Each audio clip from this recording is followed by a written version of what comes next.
It started with one flight, one decision, one moment that would expose a hidden truth and bring an entire airline to its knees. Aboard Flight 729, everything seemed normal until the captain stepped out of the cockpit and said something that shocked the entire cabin. "I won't fly this plane if she stays on board." His words were aimed at one woman, a woman who, in that moment, became the center of a scandal that would shake the world. But what the captain didn't know, she was the wrong person to silence. This is more than just a story. It's a fight for justice. Do you think airlines need stricter regulations? Have you ever experienced discrimination while traveling? Comment your thoughts below. Like this video if you believe in holding corporations accountable. Subscribe now to see how this battle unfolds, because once the truth is out, there's no going back. "I won't fly this plane if she stays on board." His voice was firm, final, like a judge delivering a verdict. A beat of stunned silence filled the cabin before whispers erupted like a wildfire. Who was she? Why was the captain personally demanding her removal? The woman in question, Elise Carter, sat calmly in seat 2A. She was elegant, poised, and composed in a navy blue power suit, her dark curls neatly pulled back. But the sharp intellect in her eyes didn't miss a thing. She exhaled slowly, placing her phone face down on the armrest. "Excuse me?" Her voice was smooth, but beneath it lay a quiet storm. The murmurs grew louder. A businessman in a tailored suit across the aisle scoffed. "I knew it. Someone got their ticket mixed up." A blonde flight attendant stepped forward with a strained smile, the kind used to mask discomfort. "Ma'am, there's been a mistake. Security policies prohibit certain individuals from occupying premium seating." Certain individuals. The words hung in the air like a bad stench. Elise tilted her head, studying the woman as if she were a curious specimen under a microscope. And what kind of individuals would that be? The flight attendant hesitated, then swallowed hard. "People like you." There it was. No subtlety. No coded language. Just raw, unfiltered discrimination, dressed up in corporate courtesy. A few seats ahead, a middle-aged man wearing a Rolex chuckled. "Come on, sweetheart. Don't make this difficult. Take your rightful place in coach." Elise turned toward him, meeting his gaze with unwavering steel. "And where exactly is my rightful place?" He smirked, shifting in his seat. "Not here." A second flight attendant appeared, holding a freshly printed economy class ticket as if offering her a consolation prize.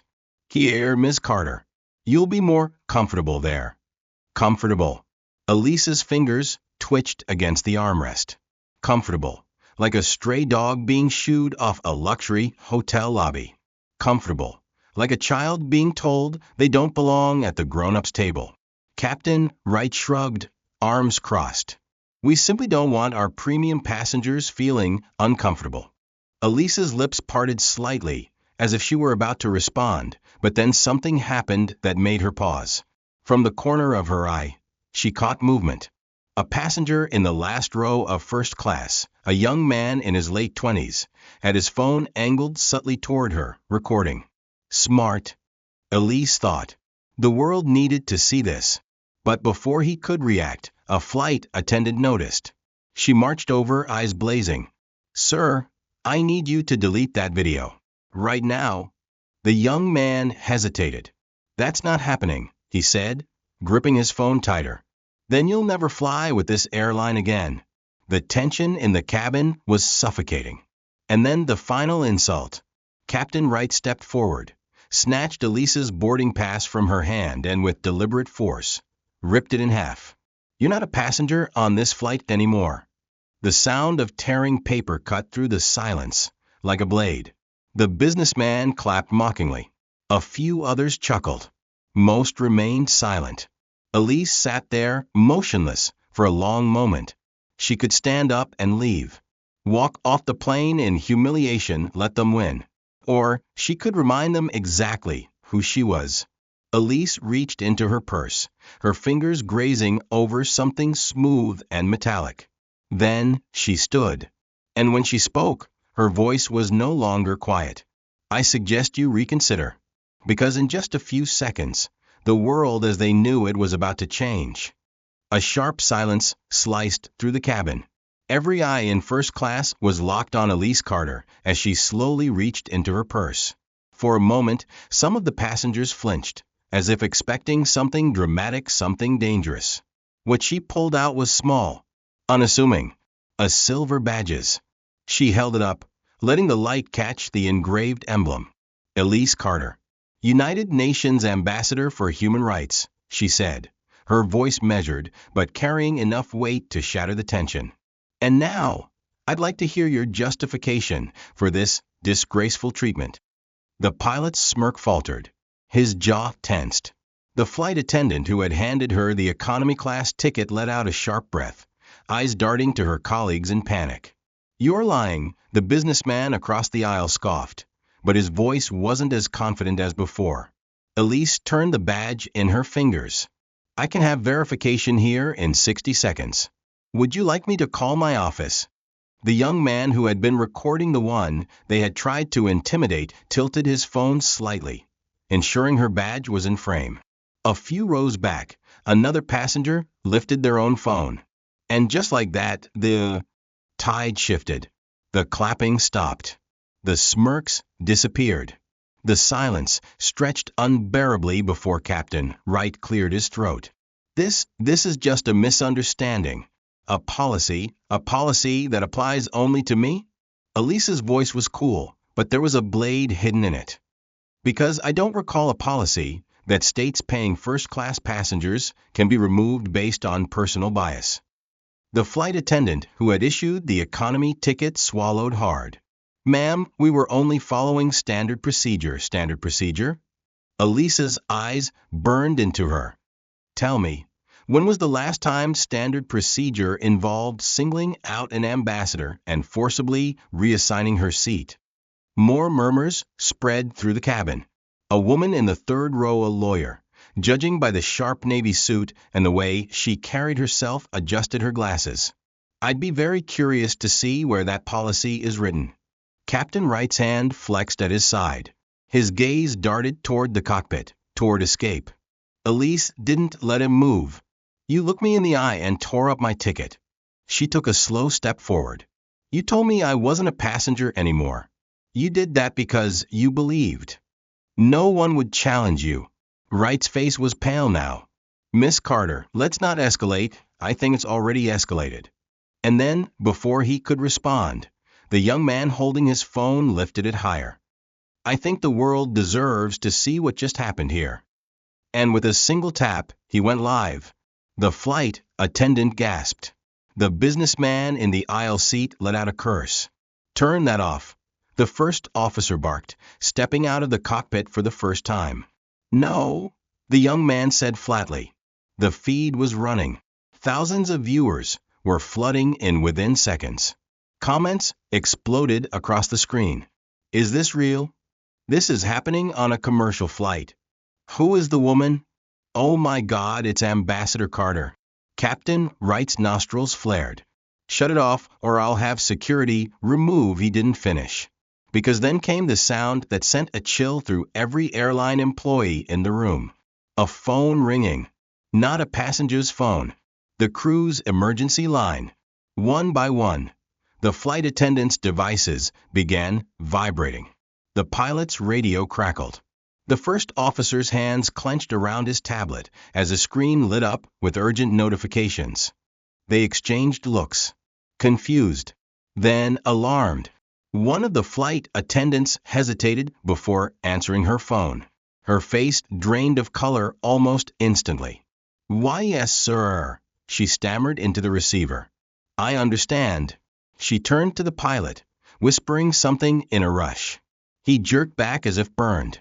Elise watched their reactions in silence, then spoke clearly, loud enough for everyone to hear. I believe you're receiving instructions from corporate. I assume they've informed you that removing me would be a catastrophic mistake. Captain Wright's fists clenched. He was out of moves. But Elise wasn't finished. She turned to the passengers, her gaze sweeping over the silent, watching faces. This wasn't just about me, she said.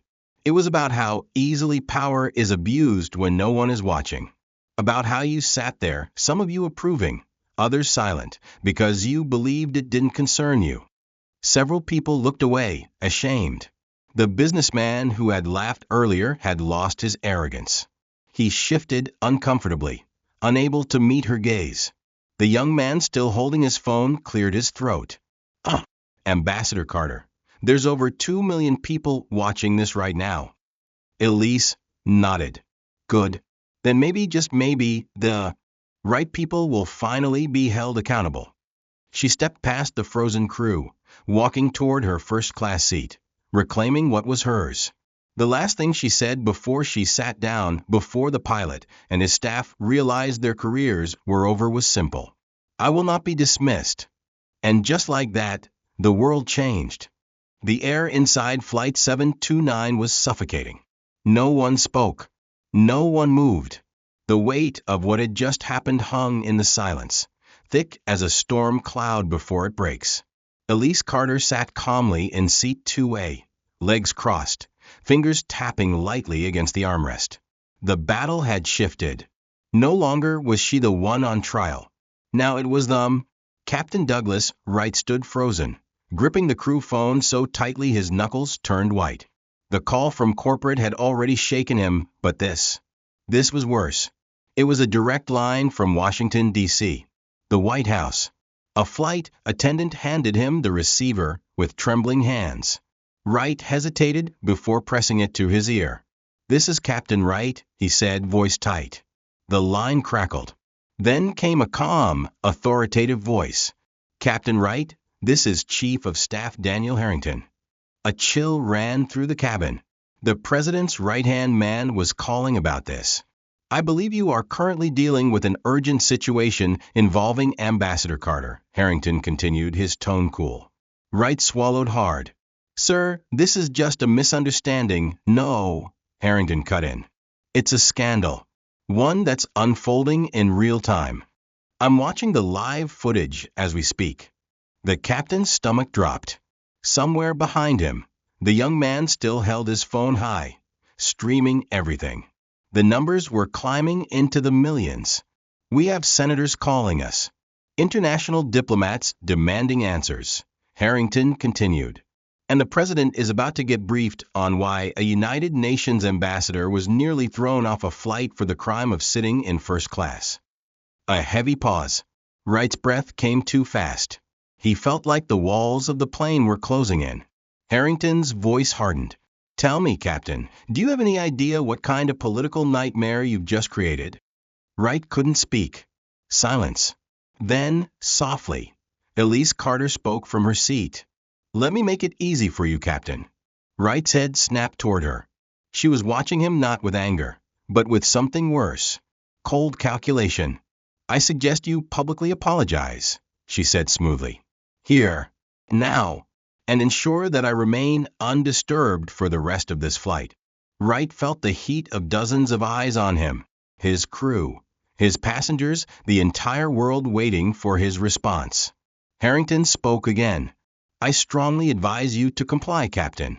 Before this escalates further. There was no way out. His career was over. That much was clear. But how badly he fell depended on what he did next. Slowly, stiffly, he lowered the phone.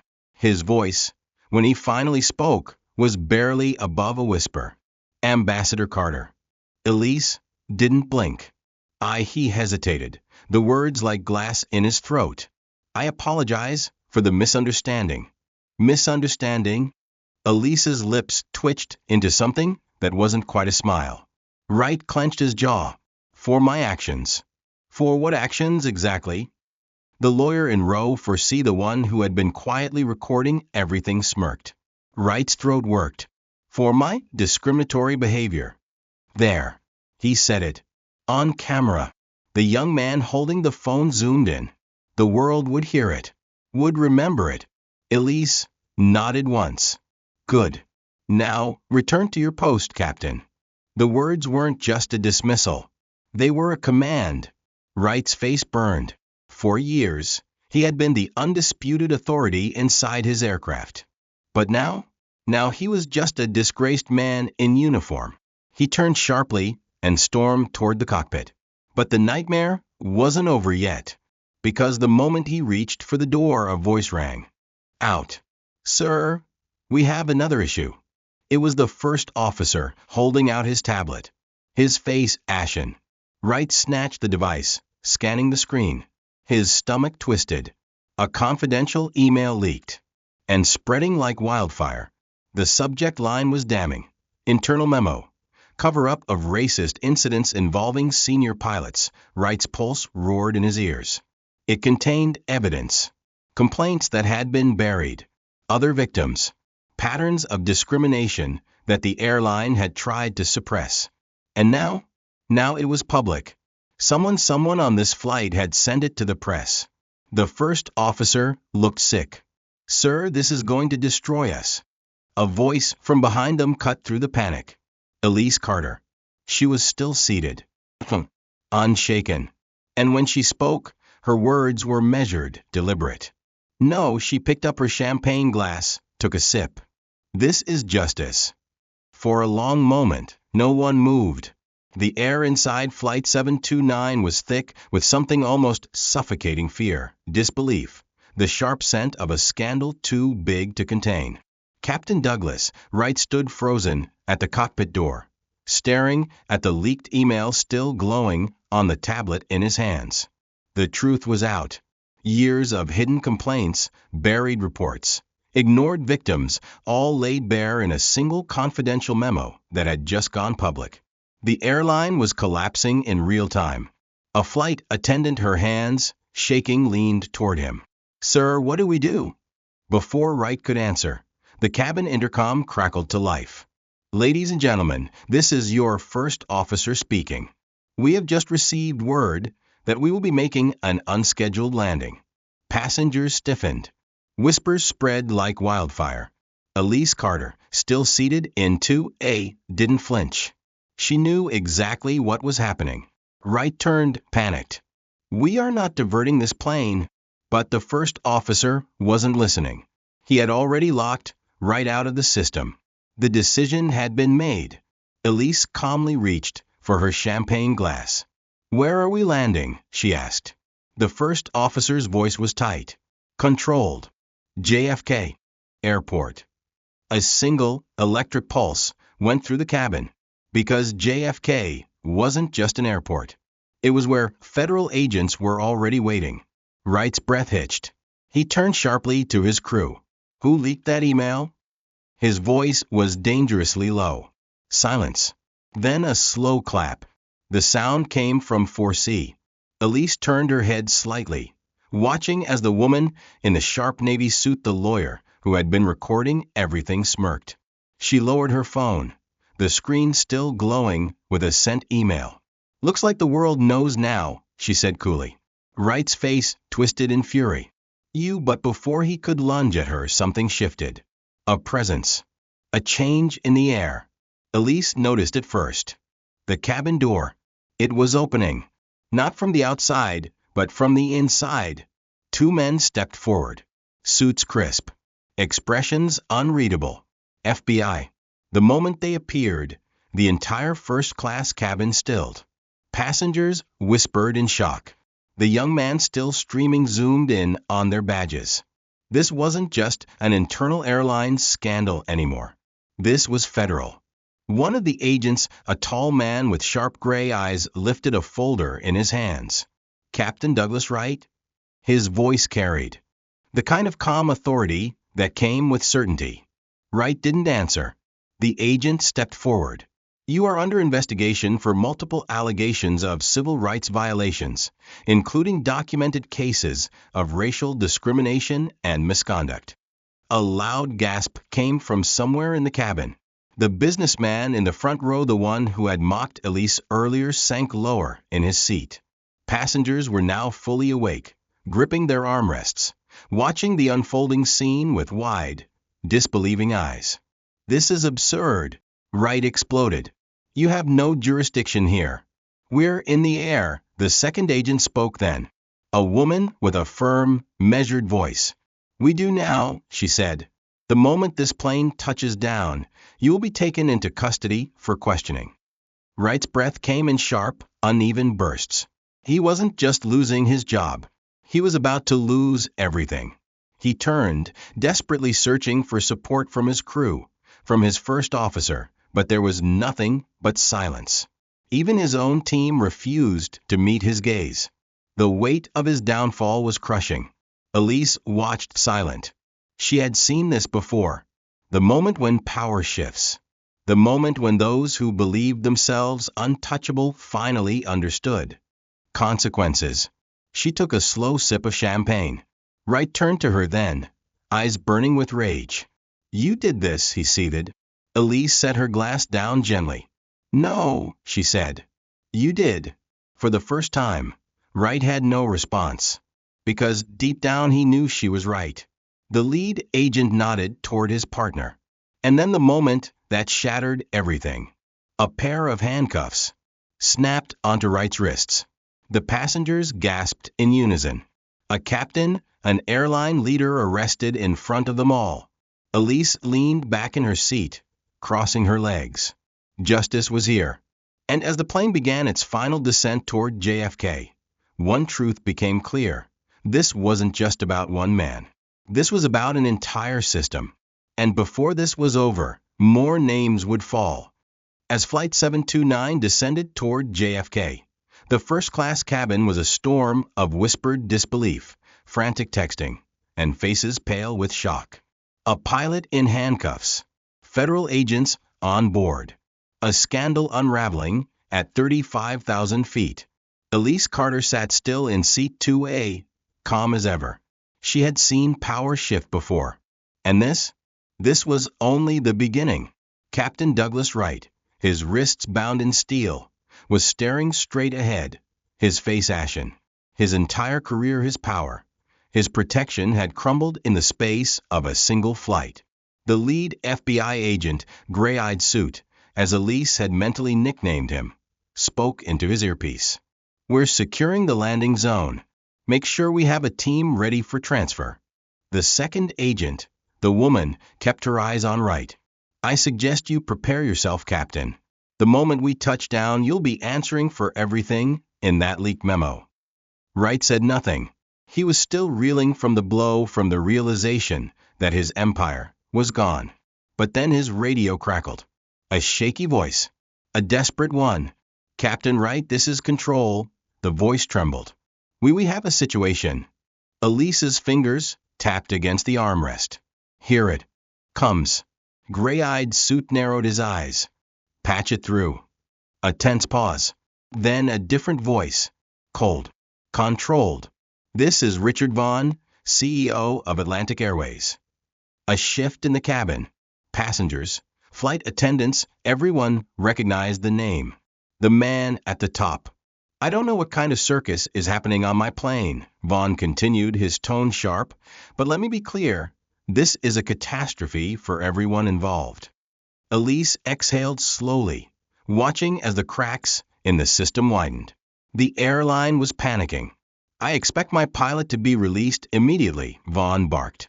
Or I'll make sure every agent on that plane regrets this. Gray-eyed suit cut him off. Your airline is already under federal investigation, Mr. Vaughn. Silence. Then static. That memo was confidential, Vaughn finally said, his voice tighter. Elise smirked. There it was. Not a denial. Just panic. Gray-eyed suit pressed forward. So, you confirm that those documents are real? Silence again. Longer this time. Then a slow, reluctant exhale. What do you want? Elise leaned forward slightly. Checkmate. The agent glanced at her, a silent acknowledgement that she had started something far bigger than just this flight. We want full cooperation, he said. Every document, every hidden complaint, every case of discrimination your airline has covered up. A sharp intake of breath from Vaughn. This is a billion-dollar company, he growled. You can't just, we can, Gray-eyed suit said smoothly. And we are. More silence. This time longer. Heavier. Then, Vaughn's voice lowered. If I give you the files, you leave my airline alone. Elise shook her head just slightly. Typical. The agent didn't hesitate. No deal. A tense beat. Then Vaughn's mask finally slipped. His voice turned furious. Desperate. You're going to destroy us. And that was the moment Elise knew. The airline was already dead. The only question left was how fast it would fall. She lifted her champagne glass, took a slow sip, and let the flames burn. The moment Flight 729 touched down at JFK, the world changed. The wheels barely kissed the runway before the FBI, media, and airline executives descended like vultures, waiting to feast on the wreckage. Red and blue lights flashed through the cabin windows. Agents moved swiftly, their expressions unreadable.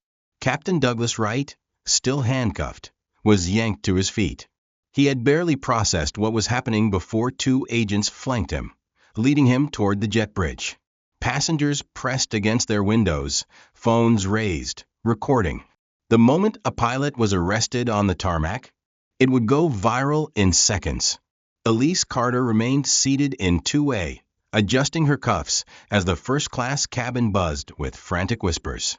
The businessman from earlier, the one who had mocked her, was ashen-faced, gripping his phone like a lifeline. The lawyer in 4C smirked, still recording. One of the flight attendants, the blonde one who had handed Elise an economy ticket, was shaking so hard she nearly dropped her tablet. She finally understood. They all did. This wasn't just a scandal. It was a reckoning. By the time Elise disembarked, the chaos had spread beyond JFK. Breaking news alerts exploded across every major network. United Nations ambassador targeted in airline discrimination scandal. BBC. Leaked memo exposes years of cover. UPS CEO under fire. New York Times. Federal investigation launched against Atlantic Airways. And then the worst headline for the airline. Stocks plummet as Atlantic Airways faces historic lawsuit. Elise smiled faintly as she stepped into the terminal, where dozens of cameras flashed. The media swarmed, shouting questions. Ambassador Carter, will you press charges? Do you believe systemic racism is widespread in aviation? What do you say to the passengers who stayed silent? Elise raised a hand. The room fell silent. Then she spoke, her voice steady, clear, unshakable. This is not just about me. This is about every person who has ever been told they don't belong. Today, the world saw what happens when power goes unchecked. A beat. And today, that power was checked. The room erupted. Somewhere behind her, Richard Vaughn, the CEO of Atlantic Airways, was being rushed through a private exit, hounded by reporters. His empire was burning. And Elise Carter? She was just getting started. It took less than 48 hours for the lawsuits to start. By the time Elise Carter stepped into her New York office, her legal team had already compiled a devastating case against Atlantic Airways. But they weren't the only ones. 6 former employees had come forward with sworn statements. Hundreds of passengers shared their own horror stories online. And the Justice Department had officially launched an investigation into the airline's civil rights violations. This wasn't just a lawsuit anymore. It was a reckoning. On the third day, Richard Vaughn, the CEO of Atlantic Airways, was forced to face the press. He stood at a podium, flanked by high-priced lawyers, looking like a man drowning under the weight of a sinking empire.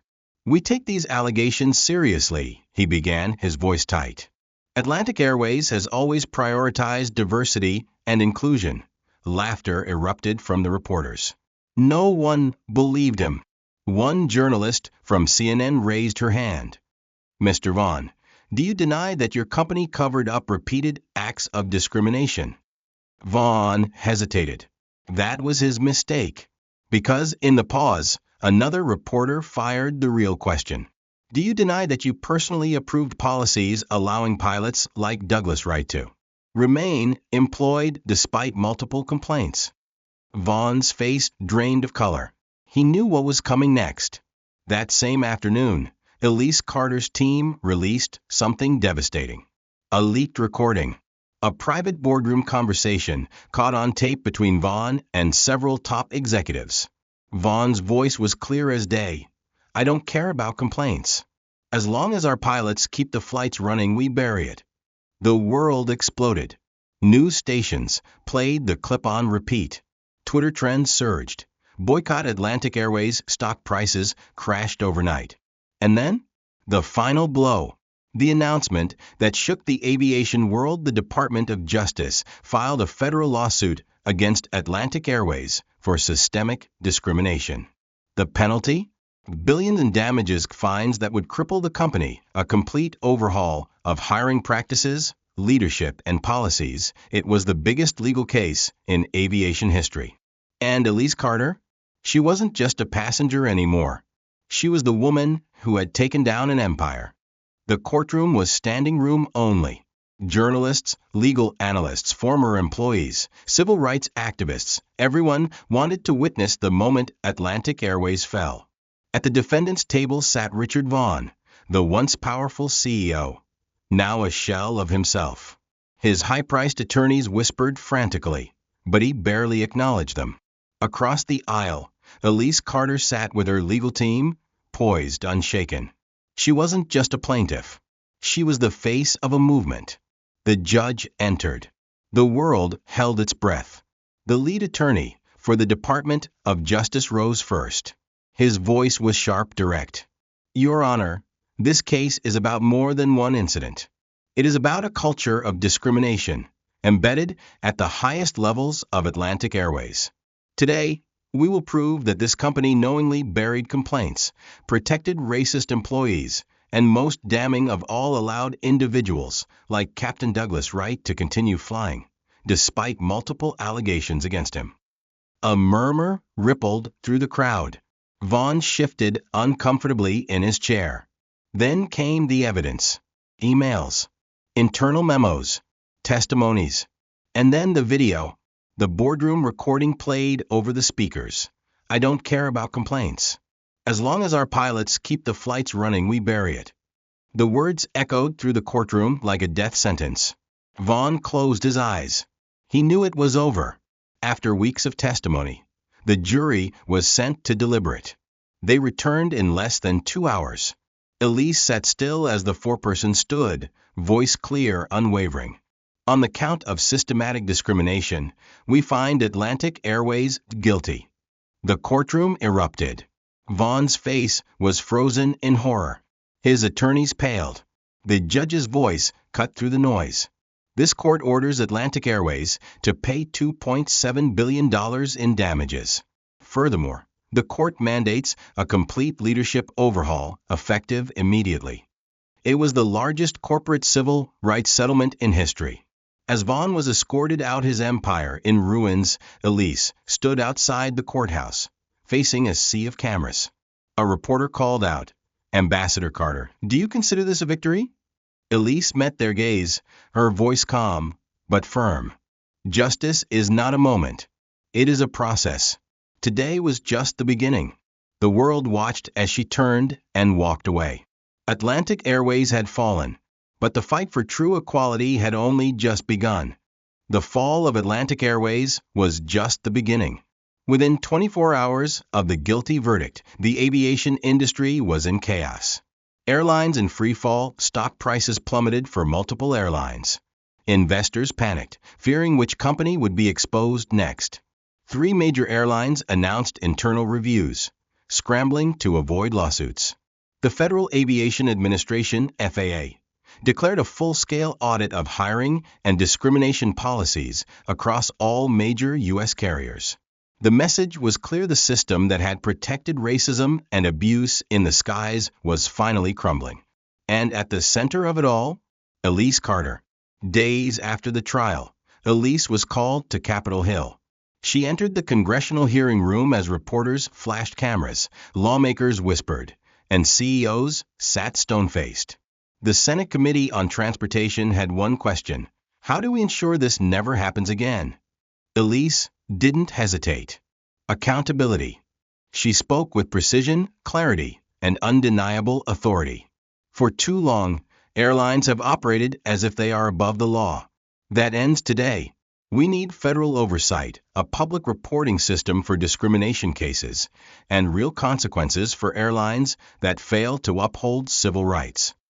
A Republican senator leaned forward. And you think, more government regulation is the answer. Elise didn't blink.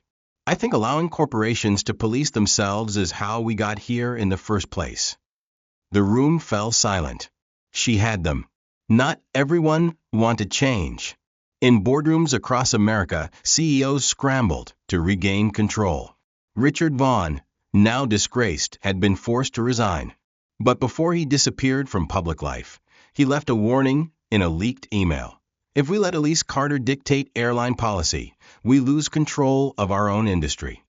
Some executives fought back, hiring lobbyists to block new regulations. But it was too late. Because the public was watching now. The aftershock spread beyond the U.S. European airlines announced their own discrimination investigations. The United Nations Human Rights Council cited Elise's case as a precedent for global airline reform. Passenger rights movements gained momentum, demanding better protections for travelers worldwide. What had started as one flight had become a global movement. And Elise Carter? She wasn't done yet. 1 year later, the world of aviation looked nothing like before. The fall of Atlantic Airways had been the catalyst, but the rail revolution came in the months that followed. Airlines could no longer operate in the shadows. Passengers were watching. Governments were watching. The world was watching. And at the center of it all, Elise Carter. The law that changed everything. It was called the Passenger Equity Act. Signed into law by the President. It was the most sweeping civil rights legislation in aviation history. A federal oversight board was created to investigate discrimination claims against airlines. Whistleblower protections were strengthened for airline employees who reported misconduct. A new passenger rights bill required all airlines to publicly disclose discrimination complaints and resolutions. No more buried reports. No more silent victims. No more untouchable corporations. For the first time in history, the aviation industry was being held accountable. Not all airlines survived the storm. Atlantic Airways filed for bankruptcy, unable to recover from the $2.7 billion judgment and the loss of public trust. Other airlines, however, adapted. Delta, American, and United overhauled their hiring practices and diversity training. British Airways and Lufthansa followed, implementing new policies across Europe. Asian and Middle Eastern carriers adopted zero-tolerance discrimination protocols. The skies were changing, and Elise Carter was leading the charge. Elise had turned down dozens of exclusive interviews until she agreed to sit down with Anderson Cooper on 60 Minutes. Across the world, millions tuned in. A year ago, you were nearly thrown off a plane for simply existing in first class, Cooper said. Now you've changed an entire industry. How does that feel? Elise's gaze was steady. This was never about me. This was about every person who has ever been told they don't belong. The only reason I could fight back is because I had a platform. Most people don't. Now they do. And what's next for you? Cooper asked. A small, knowing smile crossed Elise's lips. You'll see. A month later, a press release shocked the world.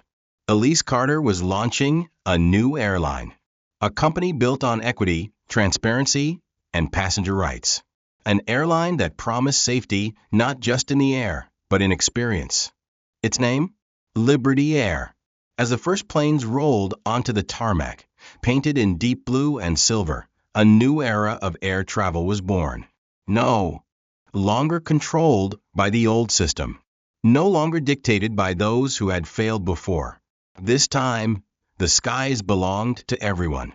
Elise Carter stood on the tarmac, watching as the first Liberty Air flight prepared for takeoff. The silver and deep blue aircraft gleamed under the sunlight. The company's slogan displayed boldly along the side. Every passenger. Every right. every flight. This wasn't just the launch of an airline. It was a statement, a promise that no one would ever be treated the way she had been, that no passenger would ever have to wonder if they truly belonged. She had fought the system. She had brought it to its knees. And now, she had rebuilt it. As the engines roared to life, Elise took a deep breath. She had won. But this was only the beginning. Because the skies, they belong to everyone now. What do you think? The fight for justice and equality is not just fiction, it's happening around the world. Would you fly with an airline like Liberty Air? Has discrimination ever affected your travel experience? What country are you from, and how do you think your airlines are doing? Comment below. Like if you support justice in air travel. Subscribe for more stories that challenge the system and change the world. The movement has begun. Are you ready to take flight?